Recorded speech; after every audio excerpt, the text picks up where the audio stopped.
So, hello guys, welcome to my YouTube channel. It's Shushrut Adhikari. You are watching Shushrut Adhikari MBBS channel. তো আজকে নতুন একটা video. Definitely তোরা বুঝতে পারছিস কি নিয়ে ভিডিওটা হবে, কারণ ম্যাক্সিমাম ভিডিও এখন রিভাইজড কাট অফ নিয়েই চলছে। তো রিভাইজড রেজাল্ট দিলে রিভাইজড কাট অফ তো দিতে হবে, নাহলে তোরাই আমাকে পরে গালি দিবে। তুমি প্রেডিক্ট করেছিলে 635, এখন কেন 633 কাট অফ যাচ্ছে। তো দেখা যাক আজকে কাট অফের ভিডিওটাতে বেসিক্যালি আমি কি কি ডাটা নিয়ে এসেছি এবং নতুন কি কি তোদের বলবো। তো ডেফিনেটলি আমরা প্রথমে কয়েকটা কাট অফ দেখে নিই যে কি কি ডিফারেন্সেস এসছে। আমরা যদি লক্ষ্য করি 690-তে 4482 র্যাঙ্ক ছিল, এআইআর 4482, এখন যেটা কমে দাঁড়িয়েছে 3642। 660-তে আগে ছিল 21,832, যেটা কমে দাঁড়িয়েছে 19,338। 634-এ যেটা আগে 44K ছিল, 44K, সেটা কমে দাঁড়িয়েছে 41K-তে। 626-এ আগে ছিল 51,373, যেটা কমে দাঁড়িয়েছে 48,449। তার মানে আমরা যদি লক্ষ্য করি ওয়ান অ্যান এভারেজ 2,500 থেকে 3,000 স্টুডেন্টের একটা কাট অফ রিডিউস হয়েছে। মানে কাট অফ যারা একটা নির্দিষ্ট মার্কসে ছিল, ধরো কারো র্যাঙ্ক 44 ছিল, 44,000, এবার সেটার এগিয়ে 41 হয়ে গেছে, মানে 3,000 র্যাঙ্কের প্রায় এগিয়ে গেছে সে 41,000। আর অন্যদিকে যাদের নেগেটিভ হয়ে গেছে তারা প্রায় 3,000 র্যাঙ্ক পিছিয়ে গেছে, প্রায় 3,000 র্যাঙ্ক, 3,000 থেকে 2-3,000 র্যাঙ্ক পিছিয়ে গেছে। এবার যদি এই 3,000 র্যাঙ্ককে আমরা কনসিডার করি, 2,500 থেকে 3,000 র্যাঙ্কে কনসিডার করি, আমি একটা বিশেষ ডাটা নিয়ে এসেছি 2023-এর মেরিট লিস্টটাকে। 2023-এর মেরিট লিস্ট অনুযায়ী যদি আমরা দেখি 15 থেকে 18,000 র্যাঙ্ক এআইআর-এ 178 জন ওয়েস্ট বেঙ্গলের স্টুডেন্ট ছিল। কতজন ছিল? 178 জন। সেটা হচ্ছে 15 থেকে 18,000-এর মধ্যে 178 জন। ঠিক আছে। 30 থেকে 33,000-এর মধ্যে ওয়েস্ট বেঙ্গলে 202 জন ছিল। ঠিক আছে। 38 থেকে 41,000 র্যাঙ্কের মধ্যে 38 থেকে 41,000 2023-এর র্যাঙ্কে 225 জন ওয়েস্ট বেঙ্গলের স্টুডেন্ট ছিল। মানে এইটাই মোটামুটি জেনারেলের রেঞ্জ হবে, এই 41, 42, 43 কে অবধি ওয়েস্ট বেঙ্গলে মোটামুটি এই রেঞ্জটার মধ্যে আমরা ক্যালকুলেট করলে বুঝতে পারবো কতজন জেনারেল স্টুডেন্ট আছে। তো 15 থেকে 18K যে ছিল, সেখানে যদি 178টা জেনারেল ক্যান্ডিডেট থাকে, মানে 178টা ওয়েস্ট বেঙ্গলের ক্যান্ডিডেট থাকে, সেখানে জেনারেল ক্যান্ডিডেট সংখ্যা হচ্ছে 96। 30 থেকে 33,000 যেটা র্যাঙ্ক ছিল, সেখানে 202 জন ওয়েস্ট বেঙ্গলের স্টুডেন্ট ছিল, সেখানে জেনারেল ক্যান্ডিডেটের সংখ্যা ছিল 100, প্রায় 50%। 38 থেকে 41K-তে 225 জন ওয়েস্ট বেঙ্গলের স্টুডেন্ট ছিল, যেখানে র্যাঙ্ক ছিল, মানে জেনারেল ক্যান্ডিডেট ছিল 80। দেখো, এবার আমি এই তিনটার এভারেজ একটা নিয়েছি। এভারেজ সেটা দাঁড়াচ্ছে 92 এর কাছাকাছি। কত? 92 এর কাছাকাছি। তার মানে প্রতি 3,000 জনে, প্রতি 3,000 র্যাঙ্কের ডিফারেন্সে জেনারেল ক্যান্ডিডেট সংখ্যা প্রায় 92। যদি এখন আমি ভাবি যে 3,000 র্যাঙ্ক রিডিউস হয়েছে, বা কারো 3,000 র্যাঙ্ক এগিয়ে গেছে আর কারো 3,000 র্যাঙ্ক পিছিয়ে গেছে, তাহলে আমাকে বুঝতে হবে এই জিনিসটাকে যে প্রায় 90 জন স্টুডেন্ট ওয়েস্ট বেঙ্গলের স্টেট র্যাঙ্কের যে স্টেট মেরিট লিস্টটা যদি আমরা লক্ষ্য করি, তাহলে আমরা কিছুকে সবাই কনসিডার করেছে 2085 ছিল থার্ড রাউন্ডের স্টেট র্যাঙ্ক হিসাবে, মানে স্টেট মেরিট লিস্ট হিসাবে না, 2085, সেখানে মার্কস হচ্ছিল 638।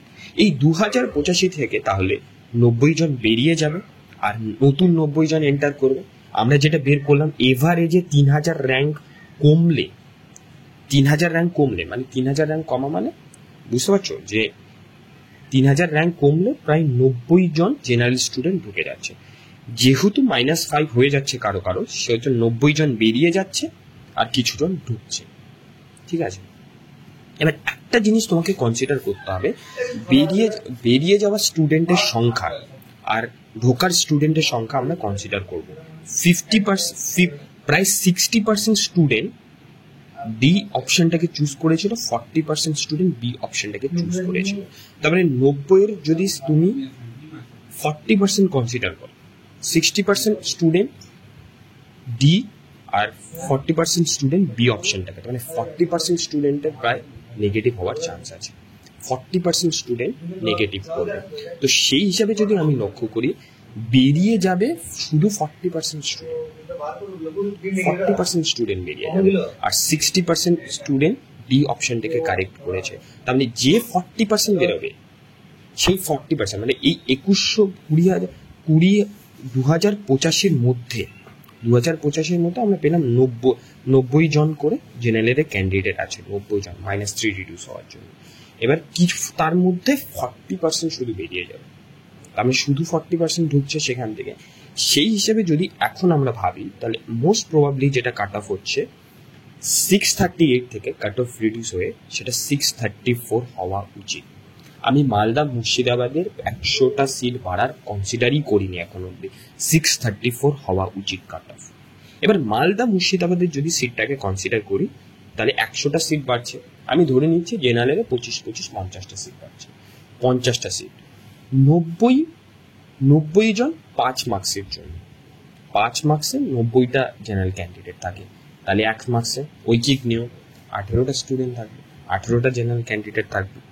আমি ধরে নিলাম সেফার সাইডে 1 মার্কসে 25টা স্টুডেন্ট থাকবে, বেশি ধরে নিলাম 25টা স্টুডেন্ট থাকবে। তাহলে এখন যেটা মার্কস দাঁড়াবে, 50টা সিট ডিভাইডেড বাই পার মার্কসে 25টা স্টুডেন্ট, তাহলে সেটা দাঁড়ালো প্রায় 2 মার্কসের ডিফারেন্স। তার মানে যদি মালদা মুর্শিদাবাদের সিট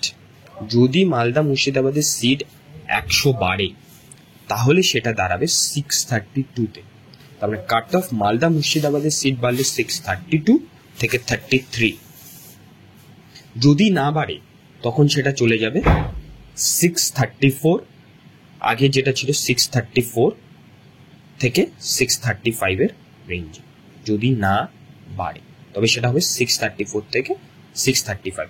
আমি যেটা আগের ভিডিওতে কাট অফ প্রেডিক্ট করেছিলাম, সেটা বেসিক্যালি মালদা মুর্শিদাবাদের 100টা সিটকে কিন্তু কনসিডার করেছিলাম। 100টা সিটকে কনসিডার করে 2196 কাট অফ দিয়েছিলাম আমি, মানে ওই 630 থেকে প্রায় 3 নাম্বার আমি কমিয়ে দিয়েছিলাম। এখানে যেমন 635 থেকে প্রায় 3 নাম্বার কমে যাচ্ছে। তো বেসিক্যালি এই হচ্ছে হিসাব। এবার যদি দেখি ওবিসির ক্ষেত্রে কত হতে পারে, ওবিসি এ, ওবিসি বি এর ক্ষেত্রে যদি 633 মানে হায়ার রেঞ্জটাকে নিয়ে আমরা করি, হায়ার লিমিটটাকে নিয়ে 630 থেকে 2 থেকে 1 নাম্বার কমবে এখানে ওবিসি এর ক্ষেত্রে। তার মানে 631 to 632, 631 থেকে 632, 631-30ও যেতে পারে, ঠিক আছে। এবার ওবিসি আমি এটা প্রোভাইডেড যে কন্ডিশন হচ্ছে এইটাই, যে এখানে ওবিসি এর সার্টিফিকেট ক্যান্সেলটাকে আমি কনসিডার করছি না, কারণ ওই ডাটাটাকে কনসিডার করবা, ওই ডাটাটা দিয়ে তারপরে ক্যালকুলেট করা ভীষণ টাফ, এর জন্য করছিলাম। নেক্সট যেটা হচ্ছে ওবিসি বি এর ক্ষেত্রে, ওবিসি বি এর ক্ষেত্রে এখান থেকে আরো ধরো 4 থেকে 5 নাম্বার কমে যাবে, তার মানে সেটা হচ্ছে 627 থেকে 628 এর রেঞ্জ। আমি আর্লিয়ার যেটা বলেছিলাম 630 মনে বলেছিলাম, 627 থেকে 628 এর রেঞ্জে ওবিসি বি এর কাট অফ চলছে মানে হবে, এটা ওবিসি বি এর ক্ষেত্রে। এবার এসসি এসটির ক্ষেত্রে আমি আগেই বলে দিয়েছি এটা ভীষণ টাফ ক্যালকুলেট করা। তো যেটা অল ইন্ডিয়া র্যাঙ্ক আগের বছর ছিল 1,28,000, মোটামুটি 1,25,000 যদি হয় তুমি সেটাকে সেফ কনসিডার করতে পারো। আর এসটির ক্ষেত্রেও যে cut off all India rank ছিল সেটাকেই মোটামুটি তোমরা সেফ হিসাবে ধরে নিতে পারো।